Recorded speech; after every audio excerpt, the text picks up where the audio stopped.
Hi, we're live in the studio on K.I.N.G TV. I'm Matthew Mark. And I'm Esther Luke John. We started our broadcast with a story we have been following up all week about a Jew named Jesus. Matthew, can you give us the recap? Sure, Esther. The week began with a ruckus at a nearby garden. Witnesses tell us that there were several men wandering about the garden in the late hours of the night. Some of them fell asleep, but one man, Jesus, claimed he was there to pray and wanted the others to keep watch. A crowd arrived, heavily armed. They were led by none other than one of Jesus' closest friends, Judas Iscariot, who even kissed Jesus as a greeting. We are not sure what happened to cause Judas to turn on his friend. Word has it that the armed crowd did not need any of their weapons and that Jesus turned himself in on his own. One of his sleepy friends tried to protect Jesus with his own sword. There's talk that a man had his ear cut off, but we have not been able to back that story up. If it did happen, it must have been miraculously healed, as no one in the crowd had any injuries to report. Back to you, Matthew. But Esther, this story didn't end there. There were apparently several meetings with high officials, the last of which was Pontius Pilate. Since it was tradition to let a criminal go free, he offered up Jesus to go free. There was a crowd there by then, and it got ugly fast. They were convinced that Jesus needed to pay for his wrongdoing. When Pontius Pilate asked them what he should do, they hollered, "Crucify him." See for yourselves. Crucify him! Crucify him! Crucify him! Crucify him! What happened next is unbelievable. It appears this Jesus was beaten and scourged and then was forced to carry for himself the cross that he would later hang upon. At one point, he was so broken and tired that he could no longer continue. A man from the crowd was summoned to carry it the rest of the way up to a hill where the final punishment would take place. Esther, what were the charges against this man? Matthew, it is apparent that he told people that he was the Son of God and did not deny it when asked.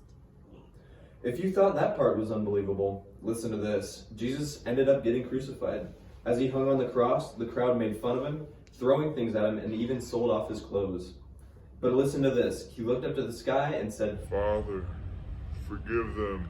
The sky went dark, and lightning and thunder occurred, and the earth shook, and the strangest phenomenon. Esther, do you know about the temple? The big thick curtain that keeps the holiest place separate, the place where only the high priest can enter to make a sacrifice. The priest was making his sacrifice, and then the curtain just split from the top. There was darkness all around, and then the sky was normal. Jesus was dead. The few people who were there left were crying, and the officials put their swords in Jesus' sides just to be sure he was really dead. There's speculation that the priest's sacrifice was substituted by Jesus and that there was no longer any need for blood sacrifices to clean our hearts. Wow, a gripping story. This curtain, it's about a foot thick of woven materials, and it just split all the way in half down the middle. That is unbelievable. Now, a rich man offered to take Jesus' body to a nearby tomb to bury him. There were soldiers guarding the tomb because Jesus had told his friends that when he died, he would come back in 3 days. They wanted to make sure that nobody came to steal the body. Today marks 3 days since Jesus was placed in the tomb. We have a reporter on the scene now who will interview the guard and others. Thomas? Thomas here. I just received word that I'm at Jesus' tomb and there's no Jesus here, okay? And I saw this woman crying. May I ask you a few questions?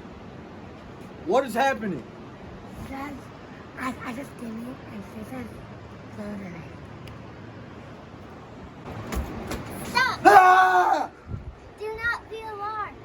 Jesus the Nazarene was crucified, and he has now risen from the dead. He is not here.